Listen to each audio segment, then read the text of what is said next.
Hello and welcome. And I'd like to thank the American Acupuncture Council for putting these talks on these platforms of Facebook, Twitter, YouTube, Instagram, and so many more. My name is Cho Lin Moy. I am an acupuncturist and Chinese medicine practitioner with a brick and mortar practice in New York City, Union Square. And so today we're going to be talking about post traumatic stress disorder, post traumatic stress syndrome. And so we'll go to the slides. So, what is post traumatic stress or post traumatic stress syndrome? Like, what does it look like from a Chinese medicine lens, right? We're going to cover what it is, what is pandemic fatigue, recognizing and treating it in our patients, and also recognizing it in ourselves. And then I'll go over a few tips and treatment strategies that you can use with your patients and also for yourself, right? Okay. So what is post-traumatic stress disorder? Well, it is defined as a psychiatric disorder that can occur in people who've experienced or witnessed trauma. Events such as natural disasters like Katrina or Sandy, what we're seeing right now, a serious accident, a terrorist attack, war, violence, physical violence, sexual violence. And this is based on the American Psychiatric Association's definition. Right now, we're looking at 7 to 8% of the US population will have post traumatic stress at some point in their lives. Hey, Cindy. And 3.6% of US adults each year are diagnosed with it. It's a particular diagnosis, but we have to look at what happens before you get the diagnosis, right? And in this case, it's twice as high for women and also for teens. And we see a lot of that going on right now. This diagnosis requires exposure to an upsetting traumatic event. It's often associated with something called combat fatigue, and a lot of veterans have this. And this is a statistic: 23% of veterans of Iraq and Afghanistan have been diagnosed with PTSD or PTSS, 30% veterans from Vietnam. And this is something that is continuing to grow. And it's something that's really important that we start to address and can be addressed really well with acupuncture and Chinese medicine. And so here, click there, is an opportunity for us as Chinese medicine practitioners to really be of service. So what is this in the PTSD or PTSS is a form of Shen disturbance, right? And Shen is the idea of this dynamic interplay of the 5 mental and spiritual aspects of ourselves. These are housed in, we call the Zhang or the Yin organs, and are expressed in the form of our emotions. I'm not going to go over what the emotions are because I know all of you have learned this in foundations, right? But this is also a sign when someone is experiencing something like post traumatic stress, it's a sign that the Shen is disturbed and is not going back into a state of balance. So there's something that is preventing the natural inclination to move towards homeostasis. And this could be a physical experience or something emotional, although I say everything we experience is in our body. So we address what is the physical, right? So when the Shen is in order, the person's ability to navigate the world with resilience and cultivate health and wellness is achieved. So it's not to say that we don't get upset, and it's not to say that we don't get stressed and really stressed. What's happening is that the inability to self-regulate has been disrupted at a very deep level.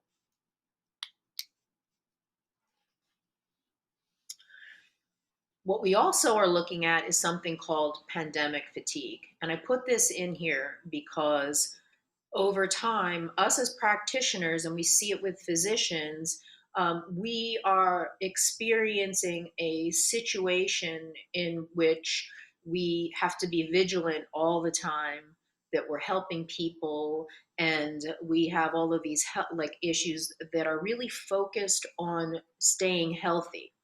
And so what happens is we start to get really exhausted just from this situation.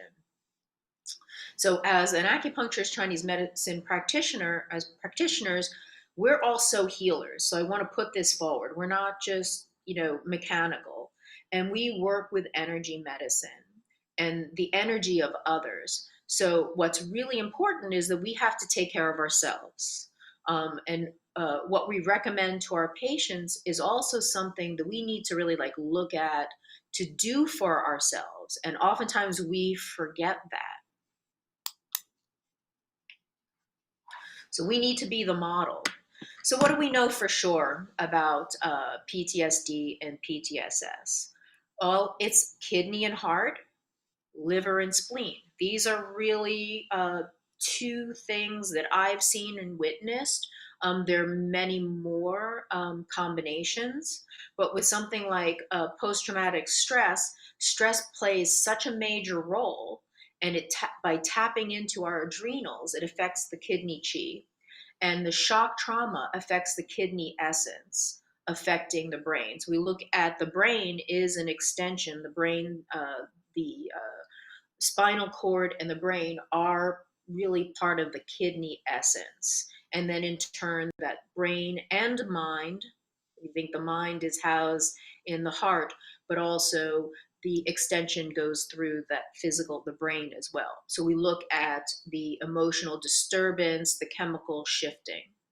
PTSD and PTSS is not just a simple heart and kidney heart disharmony, but it also involves a multitude of the symptoms. So, really important when what I'm talking about is very specifically, we can recognize that the adrenals and the stress are really at the root of it. But then what's happening is that the way it manifests starts to affect all different other parts of our body. And then we look constitutionally at the individual and also what their history is, and then how that plays a role. And so, though we may see all this in our patients, right? We can see, like, oh, this person has this happening and that happening. We oftentimes are missing it in ourselves, and we end up burning ourselves out. Hmm. So, one of the things about PTSD and PTSS is that it changes our brain and body chemistry. So, these changes result in the overstimulation, and this is Western stuff, the amygdala, which is that emotional survival response, the underactive aspect of which is the hippocampus, that what is and increases in stress hormones, and that affects our ability to move forward.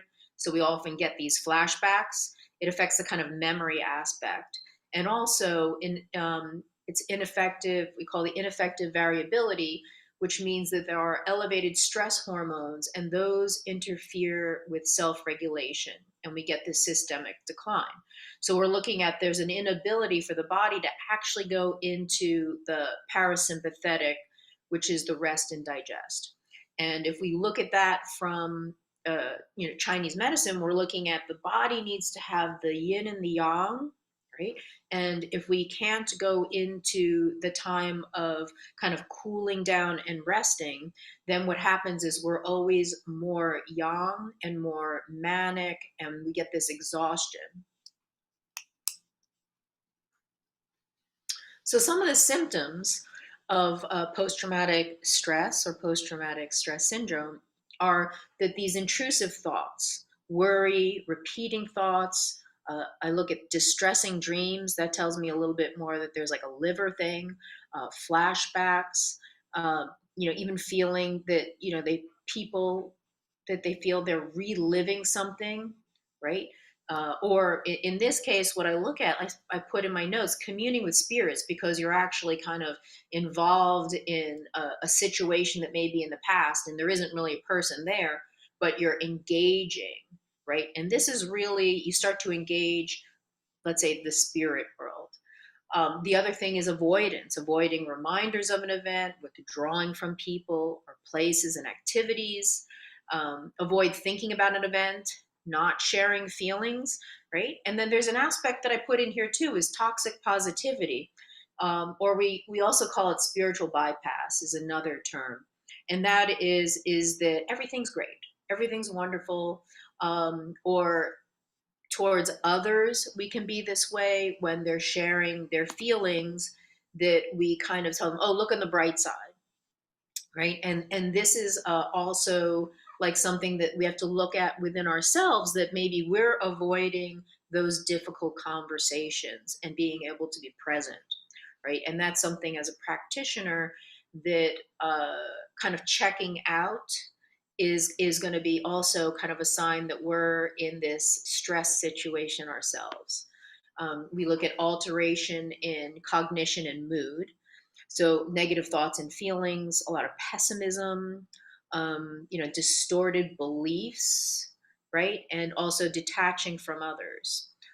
Alteration in arousal and reactivity. So we start to look at reckless behavior, um, emotional outbursts, self-destructive behaviors, more vigilance, a lot of sleep problems. And one of the things across the board, which I've noticed, is that people have had problems with sleep. So here is a little infographic of some of the things that people are experiencing. A lot of emotional outbursts, frustration, overwhelm, just kind of that feeling of not being able to deal with anything. And again, what I do want to say is this is normal, right? When you're in a situation which is extreme, in which we are in the way that we are now, there's an aspect of self-preservation and coping.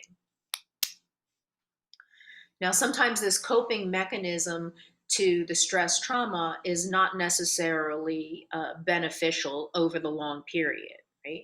So the discomfort of trauma triggers our coping mechanisms from a state of fight or flight or freeze, right? In an effort to dull the pain, to run away, and to numb it. So examples of this are a lot of stress eating, a lot of junk food, so binging on junk food, like a lot of comfort food. And this is something where with the if somebody has this propensity, we're looking at that they underlying maybe have before even a little stomach and spleen imbalance. Then we look at alcohol addiction, a lot of the addiction to medications. Now, during the pandemic, well, we're still in it, that in February, from February 15th to March 15th of 2020, there was like a 67% increase, or 38, but I have to like look at the stats, in the prescription for anti-anxiety medication, right? And so that is, a lot of these benzos do have addictive properties, but we need to cope. There was also a study of an increase in alcohol use of new moms, or women with children under the age of 5. And so we start to look at, how is somebody coping? And really, this is a kind of medicine that, people are searching for. What do they know? Right. In other cases, there's an increase in violence and angry outbursts. Now, this we look at liver gallbladder issues, right? Like any kind of emotion that we're unable to express is going to actually show up eventually in the form of some kind of stagnation, heat, inflammation, and anger, right? And also, this is very normal. We're in a situation that's very frustrating. The problem then becomes later on when we can't get out of it, and that becomes the pattern. The other thing is that if there is an underlying trauma that wasn't resolved, and that also shows up a lot when people come in for acupuncture and Chinese medicine, right? They've tried other things and something is not working. that the longer that they've had this experience, that the emotions and there's much more going on than that, let's say, their initial accident, right? There's more emotion that's stuck with it, and then that is also hooking in, and later on that can show up. One of the activities also is extreme prepping, hoarding food, toilet paper, exercising, and dieting. We saw a lot of that. This is goes along lung and large intestine, kind of controlling, right? Hoarding, controlling that metal energy. Another disassociation, kind of checking out. And this is kind of like the Shen has gone a walking. And say, when someone like, how are you doing? Oh, I'm fine. Really? In all this chaos, it's actually important that someone, kind of acknowledges that things are difficult and they're getting through it. But the response that I'm fine is kind of really like, I don't know. To me, that says something like, I don't know, avoidance. Susceptibility to conspiracy theories like aliens and chip devices. So, this is also small intestine. We're looking at really inability to shift from what's clear and unclear, right? And that also ties into also fear. When there's a lot of fear of the unknown, what's going to happen is it's going to trigger many different responses within ourselves and in our patients, that then they can become very susceptible to things that, something that they might have thought then seems to become a reality. And again, this is part of um, not being so present, but actually uh, going, somewhere else, right, in terms of what is happening. So, do you know anybody that's hoarding toilet paper? This was actually one of the responses that helped people to feel they were in control, that they're actually doing something. So when someone starts hoarding or having certain kinds of behavior, it is a coping mechanism. It's a way for them to feel in control, and to just kind of like look at what's going on for that person. So they may not say it, but this is like an indication that something else may be going on. And so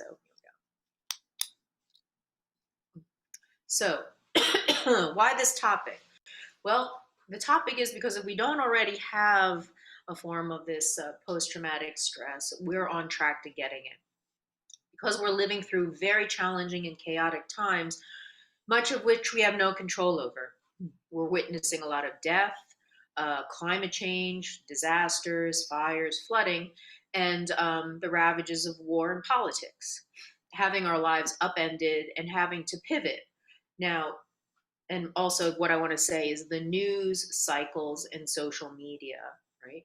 So much of the definition that was in one of the earlier slides about reliving traumatic events, thoughts over and over again, that what's happening is in our news cycles, we're actually kind of seeing the same thing over and over and over again. So as an individual who's resilient, um, it's hard to manage your thoughts when you keep getting exposed to social media. And so one of the things that I suggest, or the news, right? The news likes to be sensational in order to get, they call it clickbait, to get clicks. But what happens is that once you kind of see it, it's very hard to unsee it, and it taps into our other than conscious, right? And it kind of like works us over. And so really important is to clear the cookies on your electronic devices, so and be careful of what you're searching for, right? Because then all of a sudden you're going to get a lot of that content. So the symptoms of PTSD, PTSS, Shen disturbance are a Shen disturbance, and they reflect this disruption of the function of definitely the liver, because maintaining that free flow of qi, because when qi and blood are in harmony, the mind is also at ease. And so this is also an indication of like where you want to look to when you want to treat and help someone. Kidney essence is being drained, because the brain, part of the brain is being affected. There's also that deficiency of heart blood, people experiencing a lot of palpitations. I highlighted or bolded insomnia because that is really like a big thing that people are experiencing, both with the hyperactivity of heart fire, the mental restlessness. The issues are if you're not getting sleep, and again, that's that rest and digest. It is going to affect your inflammation, and it's also going to affect your mind. Right? Poor sleep is attributed to memory loss and long-term illness like dementia and Alzheimer's. And if patients, one of the things that to look at, if your patients are not responding to treatment, as you would say, there's something else going on, they're not really healing, then you have to really look at there's something more, and to look at the emotional component to being addressed. So, treatment strategies, really, you need to address the stress cycle. Okay, so got a question about sleeping as a coping mechanism, right? Yes, is like to get sleep. But if there's too much sleep, what can happen is that's also like a kind of adrenal fatigue, right? Like all of a sudden, boom, somebody has been overstressed, like with chronic fatigue or with fibromyalgia, that their energy is shot, right? So adrenal fatigue, or when your adrenals are shot, you'll also like sleep a lot. But the key thing is that are you getting a restful sleep, right? Because if you're not waking up refreshed, then we also know you're not getting those deeper levels of sleep, and that means your cycles are off. And also, like too long being asleep is also, you do build up toxicity, right? So over 10 hours of sleep is not better. There is that window of sleep. So sleeping is great, but also you want to get quality sleep, which means that your nervous system goes into that yin aspect, right? So treatment strategies. Well, I like the ear acupuncture and ear seeds, right? A lot of research in treating post-traumatic stress disorder, is being used in the military, right? And also used in addiction. And the beauty of either ear acupuncture or ear seeds is that they're very simple, right? And I like you put in some ear seeds and the patient can actually stimulate them. Uh, Points that I suggested, like Shenmen, 0 points, sympathetic. Then you can decide liver, lung, like add a few other ones based on what you're seeing in that patient, right? Ear seeds are excellent because then later on the patient can press them. I've also used like the hand magnets, the Korean hand magnets, I guess they hold, and on something like PC6, because not only does that help with anxiety and nausea, right? It's easy for someone to access and to do, right? So important that you're going to give your patients some things that they can do on their own, right? Because that is something that allows them to be in control, right? And to be aware of that they need to address their stress, and you give them resources. Moxibustion, um, I actually prefer in these cases moxa to needling, right? So if somebody is pretty startled and they're overstimulated, that you really want to they've been drained, you kind of want to add in something, and so a little bit of moxa, and less needling, right? Because then you're piercing their defense, right? And then that could be even like too much for somebody. So classic points like CV6, CV12, stomach 36, spleen 6. So that's more like central chi. Definitely on the back, do 14, do 12. These help with the nervous system, and also that's the meeting point of yang. Uh, do 4, right? The Ming Men, we're looking at this is the gate of life, like one of the gates of life. When you're stressed out or your kidney essence is draining, you really want to be able to root the person. So bladder, and then outside bladder point 52, more for spiritual, right? Or more spirit points. And then the 6 flowers. So you're really like looking at helping that person consolidate their energy, right? We don't need to manipulate too much, like, oh, they've, this point for that. You just think about constitutionally helping them to get back into a place of balance. Essential oils. This is something also they have. Essential oils have psychoactive properties. You can also have them massage them on certain points. I won't get into, there's like a whole, they're all different kinds of protocols.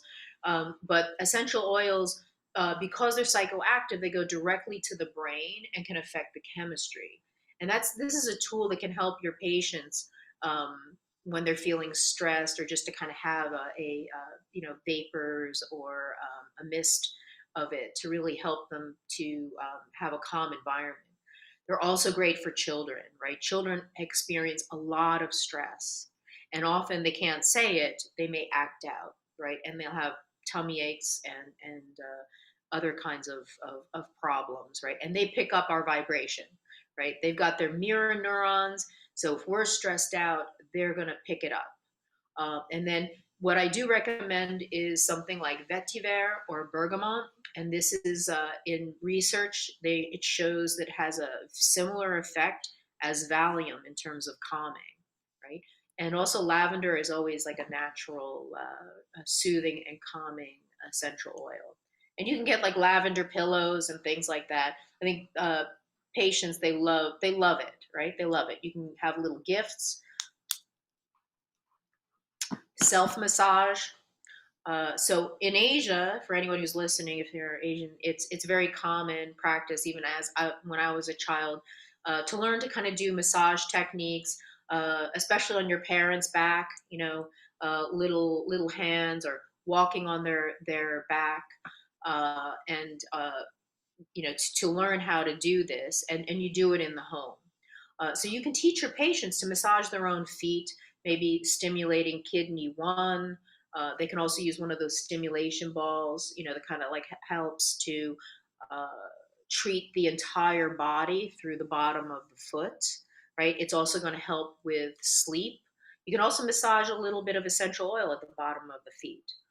I also like to teach my patients to press, down the stomach channel, right? Stomach 36 all the way down.